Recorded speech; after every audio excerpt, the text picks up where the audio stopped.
এটা হয়তো বা নতুন কিছু লিখছেন কিনা আমি জানি না, তো আমার জানা মতো নাই আর কি হতে পারে। ওটা গন্ধ তো টিপের মতো আছে, প্রসাবের গন্ধ টিপের মধ্যে আছে না, টিপের মধ্যে একটা আছে আপনার ঘোড়ার মতো ঝাঁঝালো গন্ধ, ওইটা হচ্ছে আলাদা। আচ্ছা, সবাই ভালো আছেন? যাই হোক, আমরা তাহলে সংক্ষিপ্ত ভাবে, আমার একটু কথা বলতে এখনো আমি সংক্ষিপ্ত ভাবে আজকে বলে আমি আপনাদের কাছ থেকে বিদায় নেবো। হ্যাঁ, আপনার উপর আলোচনা করবো, ঠিক আছে? জি স্যার, জি স্যার, জি স্যার। সবাই আছেন তো? ডাক্তার আব্দুর রহিম, দুইজন পাঠান সাহেব, আপনারা আছেন তো সবাই? আমাদের ডাক্তার হাসানুল্লাহ জি স্যার, আছে স্যার। আছেন না? ডাক্তার রাশেদ আছেন তো? হ্যাঁ, ওয়ালিউল্লাহ, জি জি, সবাই মোটামুটি আছেন না, মিসিং নাই আলহামদুলিল্লাহ, যারা সবসময় থাকেন। তো আমরা শুরু করি। আজকে ডাক্তার সোহেল, আজকে তো বোধ হয় ক্রিয়োজোটের আলোচনা করার কথা না?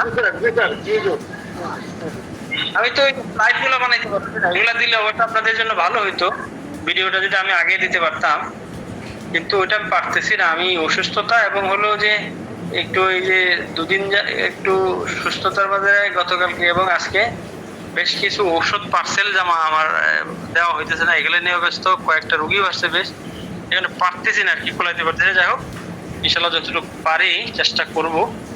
তো আমরা আজকে শিখবো হলো সহজভাবে আমাদের ক্রিয়োজোটকে চিনবো ইনশাল্লাহ। ক্রিয়োজোট খুবই গুরুত্বপূর্ণ একটা মেডিসিন, যদিও এটা সঠিকভাবে আমরা পড়াশোনা ঠিক মতো বেশিরভাগ লোকেই ক্রিয়োজোট সম্পর্কে বেশি, ক্রিয়োজোট বলতে হলো যে দাঁতের ব্যথার জন্য এই মাদার টিংচার 1X ব্যবহার করা হয়, আর এর বেশি মানে ওটাতে দখল না থাকার কারণে বেশি ব্যবহার করতে দেখা যায় না। আমি বেশ কয়েকজনকে দেখছি যারা আমার কাছে আসছেন বিভিন্ন সময়, ক্রিয়োজোট সম্পর্কে একটু বেখবর থাকে। তো আমরা এরকম থাকবো না, এটা খুবই গুরুত্বপূর্ণ একটা মেডিসিন। তো এটাকে আমরা কিভাবে চিনবো? ক্রিয়োজোটের রোগীরা শীতকাতর হয়, কিন্তু এখানে একটু ব্যতিক্রম হলো যে ক্রিয়োজোটের রোগীরা যদিও শীতকাতর হয়, এদের শরীরে কিন্তু জ্বালাপোড়া থাকে। শীতকাতর রোগীদের ক্ষেত্রে বেশিরভাগ ক্ষেত্রেই জ্বালাপোড়া থাকে না, কিন্তু ক্রিয়োজোটের রোগীদের বিষয়ে এরকম হবে, দেখবেন যে এরা শীতকাতর হয় কিন্তু এদের শরীরে জ্বালাপোড়া থাকে। সবসময় থাকবে এরকম না, আমি তো আপনাদেরকে বারবার এই কথাটা বলি যে কোনো সিমটমকে আমরা ফিক্সড করবো না যে এটা লাগবেই, এরকম না, এটা ব্যতিক্রম হইতে পারে। ম্যাক্সিমাম ক্ষেত্রে, বেশিরভাগ ক্ষেত্রে আপনারা দেখবেন যে ক্রিয়োজোটের রোগীদের শরীরে একটু বার্নিং সেন্সেশন আছে, ইয়ের মতো, ফসফরাস, সালফার, মেডোনিয়ামের মতো এদের শরীরের ভিতরে একটু জ্বালাপোড়া থাকতে পারে, সম্ভাবনা থাকে। তাহলে এক নম্বর হলো ক্রিয়োজোটের রোগীরা শীতকাতর হয় কিন্তু এদের শরীরে জ্বালাপোড়া থাকতে দেখা যায়।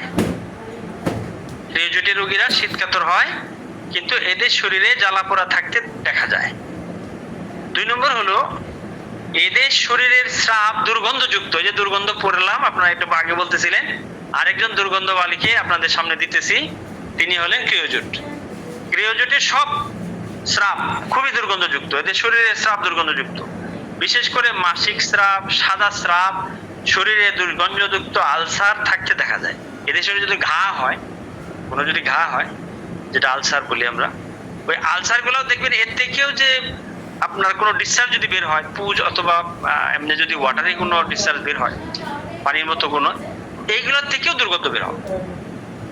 ক্রিয়োজোটের ক্ষেত্রে যদি দেখেন যে এদের শরীরে কোনো ঘাম এরকম কিছু হচ্ছে, এর থেকেও এদের দুর্গন্ধ বের হবে। আর হলো এদের শরীরে রক্তস্রাব প্রবণতা থাকে, সহজেই রক্তস্রাব হয়, ফসফরাসের মতো। ফসফরাসের রোগীদের যেরকম সহজেই রক্ত প্রবাহ হওয়ার একটা প্রবণতা, ক্রিয়োজোটের রোগীদেরও হলো এদের সহজেই রক্ত বের হওয়ার প্রবণতা থাকে।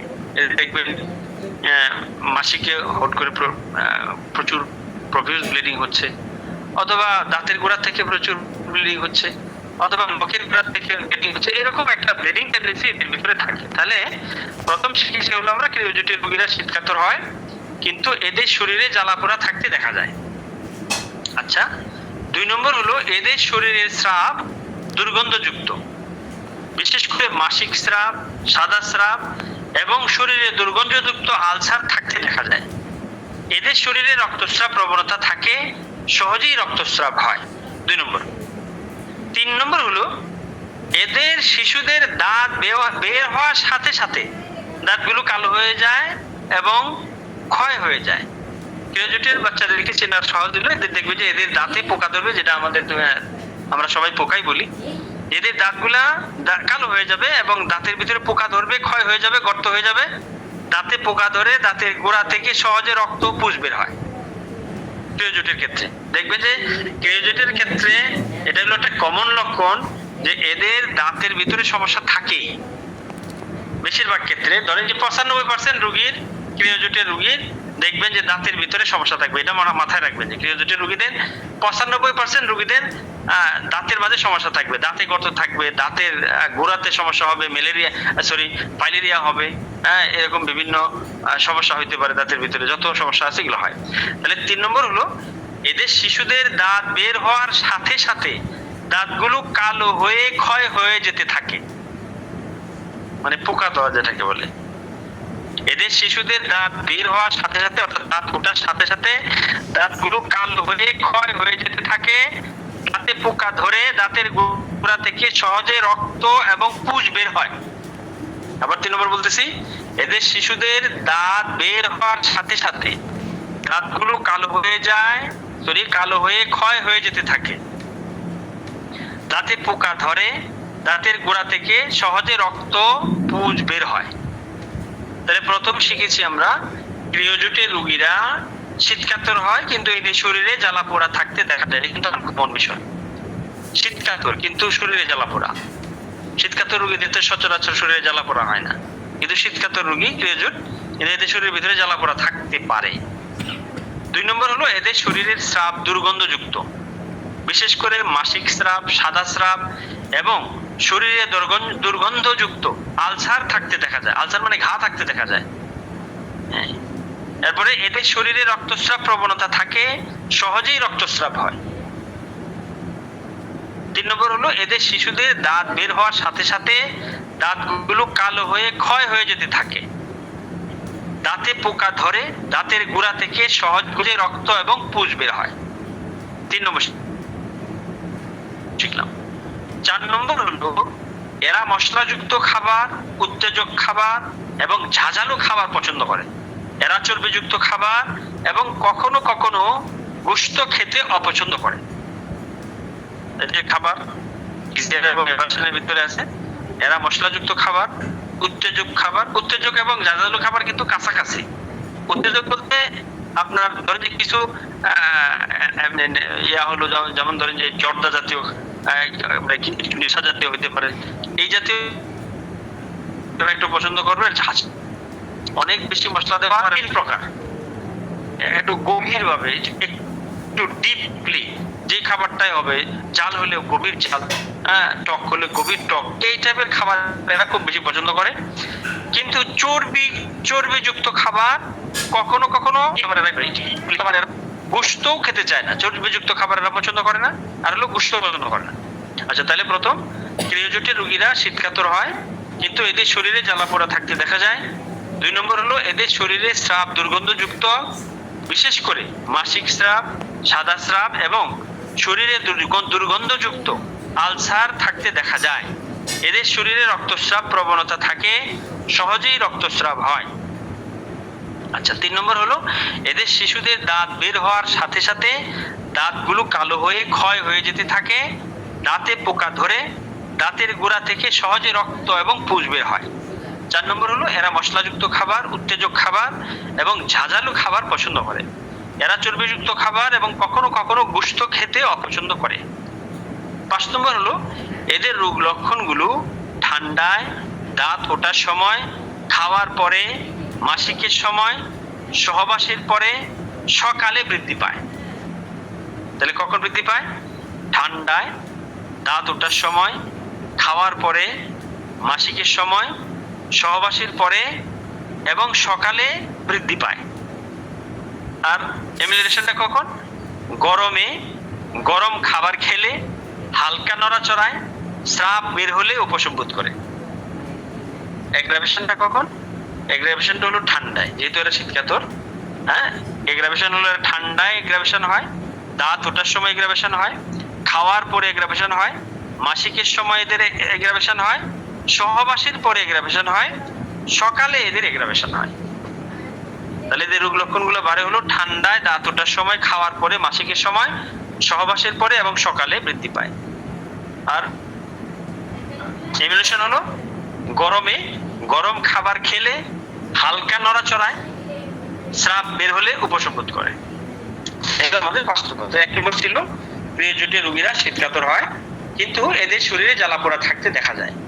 2 নম্বর হলো এদের শরীরে স্রাব দুর্গন্ধযুক্ত, বিশেষ করে মাসিক স্রাব, সাদা স্রাব এবং শরীরে দুর্গন্ধযুক্ত আলসার থাকতে দেখা যায়। এদের শরীরে রক্তস্রাব প্রবণতা থাকে, সহজেই রক্তস্রাব হয়। 3 নম্বর হলো এদের শিশুদের দাঁত বের হওয়ার সাথে সাথে দাঁতগুলো কালো হয়ে ক্ষয় হয়ে যেতে থাকে, দাঁতে পোকা ধরে, দাঁতের গোড়া থেকে সহজে রক্ত এবং পুজ বের হয়। 4 নম্বর হলো এরা মশলাযুক্ত খাবার, উত্তেজক খাবার এবং ঝাঁঝালো খাবার পছন্দ করে। এরা চর্বিযুক্ত খাবার এবং কখনো কখনো গোশত খেতে অপছন্দ করে। 5 নম্বর হলো এদের রোগ লক্ষণ ঠান্ডায়, দাঁত ওঠার সময়, খাওয়ার পরে, মাসিকের সময়, সহবাসের পরে, সকালে বৃদ্ধি পায়। আর গরমে গরম খাবার খেলে হালকা নড়াচড়ায় স্রাব বের হলে উপশম বোধ করে। এবার 6 নম্বর, এরা সহজে রেগে যায়, এদের মেজাজ খিটখিটে, এরা হতাশাগ্রস্ত, কিছুটা অস্থির প্রকৃতির। এত অ্যাক্রোনাইট আর্সেনিকের মতো না, তবে কিছুটা অস্থিরতা এদের ভিতরে থাকে, কিছুটা অস্থির প্রকৃতির। এদের স্মরণ শক্তি খুব দুর্বল হয়, কিছুই মনে রাখতে পারে না। এটা একটা মারাত্মক সিপিলিটিক টেন্ডেন্সি, যেহেতু সকল সিপিলিটিক টেন্ডেন্সিটা একটু কিনুট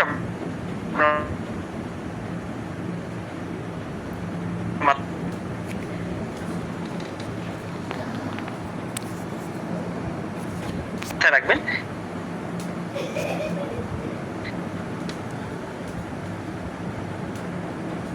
সিপিলিটিক টেন্ডেন্সি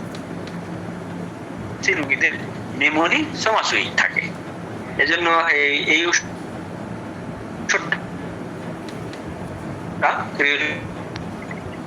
শোনা যাচ্ছে না, মানে নেটওয়ার্কের সমস্যা। সিপিলিটিক মায়োজমের উপরে ভালো তার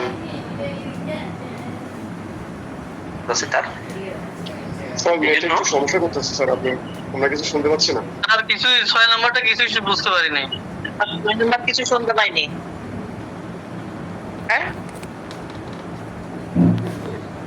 6 নাম্বারটা কিছু এদের মেজাজ খিটখিটে, এরা হতাশাল হয়, কিছু বাকি শুধু এরা সহজে রেগে যায়, এদের মেজাজ খিটখিটে, এরা হতাশাগ্রস্ত, কিছুটা অস্থির প্রকৃতির। শোনা যায় এখন? হ্যালো, আপনারা কি শুনতে পাচ্ছেন? স্যার এতক্ষণ শুনতে পাচ্ছিলাম না, এখন শুনতে পাচ্ছি স্যার। আরেকবার 6 নাম্বারটা বলেন স্যার। শুনতে পাচ্ছেন? জি স্যার, এখন শুনতে পাচ্ছি স্যার। এই যে নদী আমাকে ডাকতেছে, এই জন্যই আপনারা শুনতে পাচ্ছেন না। নদীর পাড়ে না গেলে হয় না। জি স্যার। এরা সহজে রেগে যায়, এদের মেজাজ খিটখিটে, এরা হতাশাগ্রস্ত, কিছুটা অস্থির প্রকৃতির। তবে আর্সেনিক অ্যাকোনাইটের মতো না, এর চেয়ে কিছু কম, কিছুটা অস্থিরতা থাকে, এত বেশি না। এদের স্মরণ শক্তি খুব দুর্বল হয়, কিছুই মনে রাখতে পারে না। একটা কথা মনে রাখবেন যে সিপিলিটিক টেন্ডেন্সি রোগীদের হলো স্মরণ শক্তি খুব কম থাকে। আর এই ওষুধটা হলো সিপিলিটিক মায়োজম কভার করে বেশি, এই জন্য এদের স্মরণ শক্তি খুব খারাপ থাকে, কিছুই মনে থাকে না। আমি আবার 6 নম্বর বলতেছি যে এরা সহজে রেগে যায়, এদের মেজাজ খিটে, এরা হতাশাগ্রস্ত, কিছুটা অস্থির প্রকৃতির। এদের স্মরণ শক্তি খুব দুর্বল হয়, কিছুই মনে রাখতে পারে না। ক্লিয়ার হয়েছে? সবাই জি স্যার। বুঝতে পেরেছেন তো? আচ্ছা, তাহলে আমি 5 জনেরটা শুনবো, শুনে তারপরে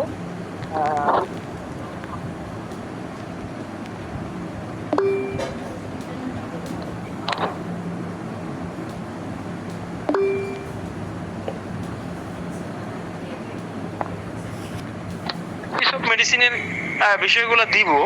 যাতে আপনাদের একটু সহজ হয়। একসাথে না দিয়ে ধীরে ধীরে দিলে সবগুলো হয়ে যেত, কিন্তু এখন তো আমার শরীরটা ভালো, ওইরকম ভাবে আমি জোর পাচ্ছি না, যে কারণে আপাতত আমাকে মাফ করবেন। আমি চেষ্টা করব আর কিছু দিয়ে যাওয়ার আগে একটা চেষ্টা করব। আমি সম্ভবত আমাদের জুলাইয়ের 1 তারিখে সম্ভবত আমাদের ফ্লাইট হওয়ার সম্ভাবনা, এখনো শিওর না আমি।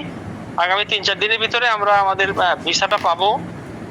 তো ভিসা হাতে পেলেই আমরা ডেট করব যে আমরা কবে বের হবো। যদি জুলাইয়ের 1 তারিখে চলে যাওয়া লাগে তাহলে আমি চেষ্টা করব সপ্তাহে, আমি যদি আসতে পারি, আমি চেষ্টা করছি আপনাদের জন্য অনেক বেশি, যদি পারি আমি সপ্তাহে 3টা ক্লাস নিব, নিয়ে হলেও ওষুধগুলো এবং প্র্যাকটিস অফ মেডিসিনের যে বিষয়গুলো কিছু যদি আমি শেয়ার করে যেতে পারি।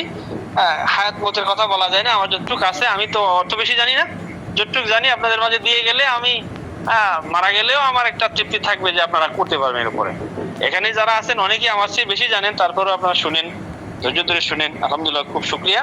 তো যাই হোক, আজকে এই পর্যন্ত থাক। আপনি ডাক্তার ফৌজিয়া কুলসুম, আপনি বলুন, এবং তার আগে বলুন আব্বাজান আপনার কেমন আছেন একটু বলুন। স্যার আব্বু তো এখন অনেকটা ভালো আছে, অনেক ভালো বলতে আসলে এখন উনি অনেকটাই ভালো, শুধু উনি উইকনেস করতেছেন হয়তোবা ঘুমের জন্য। আমি স্যার আপনি অসুস্থতার জন্য আমি আর নক করিনি, আজকে একটু নক করেছিলাম স্যার, হয়তো আপনার সময় হয়নি। তো স্যার আলহামদুলিল্লাহ উনি ভালো আছেন। আচ্ছা আচ্ছা আচ্ছা, আর একটু কেস টেকিংটা ওনার একটু দেব আপনাকে, মানে পরবর্তী মেডিসিনটা কি হচ্ছে এটা সরাসরি স্যার আপনার কাছ থেকে আমি কেস টেকিংটা করাতে চাচ্ছি। এখন আপনার সময়ের কোনো সমস্যা নেই, আমি করে দিব। তো কত ওষুধ চলতেছে আপনার ওখানে, কয় নম্বর চলতেছে এখন? 2 নম্বরটা শেষ হলো আজকে। 3 নম্বর করে, আর 3 নম্বর কন্টিনিউ করেন, 3 নম্বর কন্টিনিউ, 2 নম্বর শেষ হলে 3 নম্বরটা কন্টিনিউ করবেন, ঠিক আছে? একটু চুলকাচ্ছে গাটা, শুধু চুলকাচ্ছে। একটু চুলকানি বাড়তে পারে, কারণ হলো যে ওষুধটা আমরা প্রয়োগ করেছি এই ওষুধটাতে ওই স্কিন সাপ্রেশনের একটা যদি পিছনে কোনো থাকে, এটা একটু এগ্রাভেশন হইতে পারে, কোনো ভয়ের কিছু নেই, কোনো ভয়ের কিছু নেই। খুব বেশি যদি হয় 10টা ডোজ দিব, 10 দিন। হ্যাঁ 10টাই দিবেন, হ্যাঁ 10টাই দিবেন, বেশি না, 10টাই দিবেন।